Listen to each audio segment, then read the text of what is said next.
लाठी और भैंस नहीं होनी चाहिए, जिसकी लाठी उसकी भैंस, ये नहीं होना चाहिए। ये जंगल राज है, याद रखिएगा। लाठी और भैंस का कानून अगर चलेगा तो लाठी हाथ बदल, मॉब लिंचिंग किया जा रहा है, इनकी संपत्तियों पर हमले कर रहे हैं, बुलडोजर मस्जिद मदरसे पर चल रहे हैं, बुलडोजर जो है वो क्या कहते हैं कब्रिस्तान पर चलाए जा रहे हैं। आज दिल्ली में भी बुलडोजर कब्रिस्तान पर और मजार पर चला दिया गया। इससे एक हफ्ता पहले मजार पर बुलडोजर चला दिया गया। तो एक सेकंड, मजार पर बुलडोजर, मस्जिद पर बुलडोजर, कब्रिस्तान पर बुलडोजर, वक्त की संपत्तियों की खुलेआम लूट, और सब कुछ होने के बाद भी अगर ये सारे लोग चुप हैं और सिर्फ तौकीर रजा कहीं पर जाकर बोल देंगे और सिर्फ ओवैसी साहब बोल देंगे, मसला हल होगा क्या? क्यों नहीं सारी तंजीमें एक बैनर के नीचे आती है? जमीयत उलमा हिंद को किसका डर लग रहा है? जमात इस्लामी क्यों सिर्फ खाना पूर्ति करने में लगी हुई है? जमीयत अहले हदीस किसकी चमचागिरी कर रही है? तमाम जो उलमा मशाइख बोर्ड है वो क्या काम कर रहा है? वो जो तमाम मोदी जी को लाकर कॉन्फ्रेंस किए थे, सूफी सम्मेलन, कहां गए वो अशरफ कछोजवी साहब और कहां गए वो सरवर चिश्ती साहब? और ये जो तमाम लोग बड़े बड़े गद्दी नशीन बैठे हैं, ये क्या कर रहे हैं? क्यों नहीं एक जगह आकर बात करते? मस्जिद अब रहेगी कि वो भी चली जाएगी? नहीं, मस्जिद तो गई। जो रवैया है हमारे सरबराहों का, उससे यह साबित हो चुका है कि मस्जिद चली गई।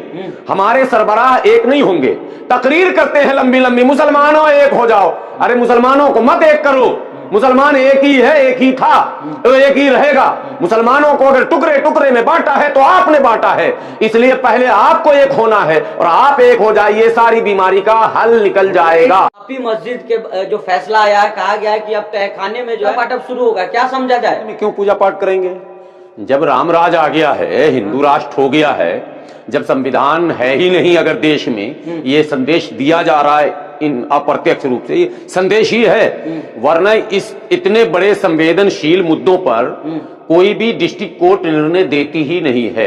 एक बात, पहली बात तो डिस्ट्रिक्ट कोर्ट को तमाम तरह के मामले, एक मुकदमा हो, दो मुकदमा हो, एक एक मस्जिद का 15-15, 20-20 मुकदमा लेके बैठे हुए हैं लोग। एक एक मस्जिद के 15-15, 20-20 मुकदमे हैं। सिंगार गौरी का है तो आज फला का है, तो सर्वे कराएंगे, तो वजूखाना का अलग है, तो इमाम खाना का अलग है, तो खुतबा पढ़ने वाले मिंबर का अलग है, तो गुंबद का अलग है। खाली मुकदमा ही मुकदमा। पूरे देश को मंदिर मस्जिद के मुकदमे में उलझा के रख दिया गया और कहा जा रहा राम राज आ गया। अब भारत के वो लोग जो कहते हैं कि मैं संविधानवादी हूं, अंबेडकरवादी हूं, उनको भी इस पर चिंता करनी पड़ेगी कि क्या वाकई भारत में जो काम चल रहा है लगातार वो संवैधानिक है या संविधान का सहारा लेकर असंवैधानिक काम हो रहा है। एक बात आपने कहा ताखाने में, मैं कह रहा हूं ताखाने में क्यों पूजा करोगे? मस्जिद में ही करो, कौन रोक सकता है? किसकी हिम्मत है रोक देने की? किसके मां ने दूध पिलाया? आपने 6 दिसंबर को दिन के उजाले में बाबरी मस्जिद तोड़ दी, किसने रोका आपको?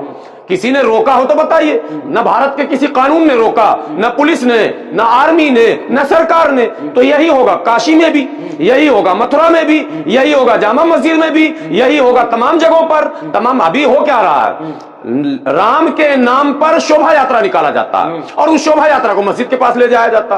भाई मस्जिद के पास ही जाकर रुकने का क्या मतलब बनता है? आपको कोर्ट पे भरोसा नहीं है? मतलब भरोसा का क्या मतलब? जब सुप्रीम कोर्ट ने फैसला दिया था तब भी कहा गया था कि सुप्रीम कोर्ट है, लेकिन सुप्रीम कोर्ट ने फैसले में कहा है कि मैं आस्था की बुनियाद पर दे रहा हूं। मैं सुप्रीम कोर्ट ने यह कबूल किया कि मंदिर तोड़कर मस्जिद नहीं बनाई गई।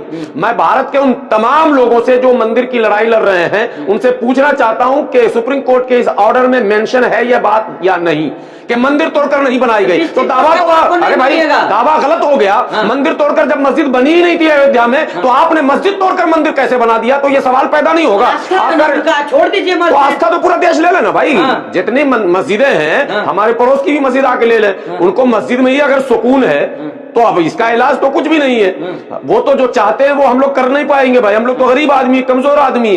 हमारे जो रहनुमा हैं, हमारे जो बेचारे जिन्होंने अब तक रहनुमाई की है, जो हमारे लीडरान हैं, उन्होंने तो हमें पहले कह दिया कि हम कमजोर हैं, वरना फैसला तो 6 दिसंबर को ही होना चाहिए था। आर पार नहीं किया इन्होंने। उसके बाद उसी जगह पर कम से कम मस्जिद का पुनर्निर्माण इनको करवाना चाहिए था, वो भी नहीं कर सके। ये वर्शिप एक्ट है, मंदिर था मंदिर रहेगा, जो मस्जिद था मस्जिद रहेगा, सिर्फ बाबरी मस्जिद और जो उनका झगड़ा था उसको छोड़ करके। लेकिन फिर ये कैसा फैसला? वर्शिप एक्ट जब बना था 1991 में, तब बाबरी मस्जिद को छोड़कर, उस एक्ट में बाबरी मस्जिद का जिक्र नहीं था, उसमें यह कहा गया था कि ये बाबरी मस्जिद को छोड़कर बाकी भारत के तमाम धार्मिक स्थलों की 15 अगस्त को जिस तरह की जो पोजीशन थी वही रहेगा, उस पर अब कोई दावा वगैरह नहीं किया जाएगा। वर्शिप एक्ट की व्याख्या करने वाले अलग अलग ढंग से व्याख्या करते हुए ये कह रहे हैं, और कोर्ट कह रही है, वकील तो कह ही रहे हैं, कोर्ट कह रही है, जब वर्शिप एक्ट में मेंशन है ये बातें, तो कोई भी व्यक्ति अगर दावा लेकर जाता है तो कोर्ट का काम है खारिज कर देना, लेकिन कोर्ट उसको एक्सेप्ट भी कर रही, फैसले भी सुना रही। और बौद्धिस्ट जा रहा है दावा करने, सुप्रीम कोर्ट का नोटिस है सोमनाथ मंदिर के ट्रस्टी पर, और ट्रस्टी खुद स्वयं प्रधानमंत्री है। कोर्ट का कोई एक्शन नहीं, कोर्ट पे कोई चर्चा नहीं, मीडिया में कोई चर्चा नहीं। तो मुसलमानों को भरोसा है ना कोर्ट पर सर, तो मस्जिद नहीं, बौद्धिस्टों को भरोसा नहीं, हिंदुओं को नहीं है भरोसा। हाँ, आप लोग की विश्वास है? नहीं तो हिंदू बोल रहे हैं, आपके कैमरे पर बोले क्या उनको नहीं है भरोसा? हाँ। नहीं, ये सारी बातें ये दर्शाती हैं कि संविधान सामने रखकर संविधान के खिलाफ सारा काम किया जाएगा। अगर संविधान पर भरोसा है तो देश के लोगों को ये चाहिए कि जो कानून है उसका पालन किया जाए। वर्शिप एक्ट का अगर पाबंदी से मतलब अमल नहीं उस पर किया गया तो इस देश में हालात इतने खराब हो जाएंगे कि उसको संभालना फिर किसी के बस की बात नहीं रहेगी। तौकीर रजा कह रहे हैं कि एक मस्जिद चला गया अब हम नहीं देने वाले हैं, आगे लेने की बात नहीं है। हाँ। तौकीर रजा भी गलत नहीं कह रहे हैं, हाँ। और वैसी भी गलत नहीं कह रहे, और जो चुप हैं वो क्यों चुप है सवाल उनसे जाकर कीजिए, और जो लोग चुप हैं और एक जगह आकर क्यों नहीं बोलते ये भी सवाल उनसे आपको करना चाहिए। मैं बार बार किसी तंजीम का नाम लेना नहीं चाहता, लेकिन एक तंजीम है जो अरबों खरबों ज़कात का पैसा खा के चुप्पी साध चुकी है, कुछ बोल ही नहीं रही किसी मुद्दे पर। मसला यह है कि हिजाब को लेकर नंगा नाच हो रहा है, मस्जिद को लेकर नंगा नाच हो रहा है, मुसलमानों पर जो एट्रोसिटी हो रहे हैं खुलेआम हो रहे हैं, तमाम जुलूस पे बेहुरमती हो रही है, इस्लाम के खिलाफ, नबी के खिलाफ, कुरान के खिलाफ नारे लगाए जा रहे हैं, मुसलमानों को गालियां दी जा रही है, मॉब लिंचिंग किया जा रहा है, इनकी संपत्तियों पर हमले कर रहे हैं, बुलडोजर मस्जिद मदरसे पर चल रहे हैं, बुलडोजर जो है वो क्या कहते हैं कब्रिस्तान पर चलाए जा रहे हैं। आज दिल्ली में भी बुलडोजर कब्रिस्तान पर और मजार पर चला दिया गया, इससे एक हफ्ता पहले मजार पर बुलडोजर चला दिया गया। तो एक सेकंड, मजार पर बुलडोजर, मस्जिद पर बुलडोजर, कब्रिस्तान पर बुलडोजर, वक्त की संपत्तियों की खुलेआम लूट, और सब कुछ होने के बाद भी अगर ये सारे लोग चुप हैं और सिर्फ तौकीर रजा कहीं पर जाकर बोल देंगे और सिर्फ ओवैसी साहब बोल देंगे, मसला हल होगा क्या? क्यों नहीं सारी तंजीमें एक बैनर के नीचे आती है? जमीयत उलमा हिंद को किसका डर लग रहा है? जमात इस्लामी क्यों सिर्फ खाना पूर्ति करने में लगी हुई है? जमीयत अहले हदीस किसकी चमचागिरी कर रही है? तमाम जो उलमा मशाइख बोर्ड है वो क्या काम कर रहा है? वो जो तमाम मोदी जी को लाकर कॉन्फ्रेंस किए थे सूफी सम्मेलन, कहां गए वो अशरफ कछोचवी साहब, और कहां गए वो सरवर चिश्ती साहब, और ये जो तमाम लोग बड़े बड़े गद्दी नशीन बैठे हैं, ये क्या कर रहे हैं? क्यों नहीं एक जगह आकर बात करते? मस्जिद अब रहेगी कि वो भी चली जाएगी? नहीं, मस्जिद तो गई। हाँ?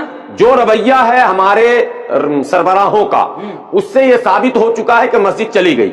हमारे सरबराह एक नहीं होंगे, तकरीर करते हैं लंबी लंबी, मुसलमानों एक हो जाओ। अरे मुसलमानों को मत एक करो, मुसलमान एक ही है, एक ही था, एक ही रहेगा।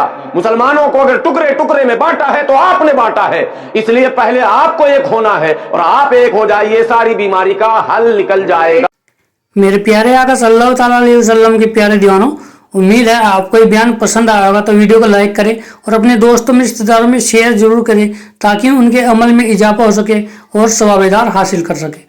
और अगर आप हमारे चैनल पर नए हैं तो चैनल को सब्सक्राइब जरूर कर ले और ऑल के बटन पर क्लिक कर दे ताकि हमारे आने वाले वीडियो का नोटिफिकेशन आप तक पहुँच सके। तो मिलते हैं अगली वीडियो में। अस्सलाम वालेकुम व रहमतुल्लाहि व बरकातुहू।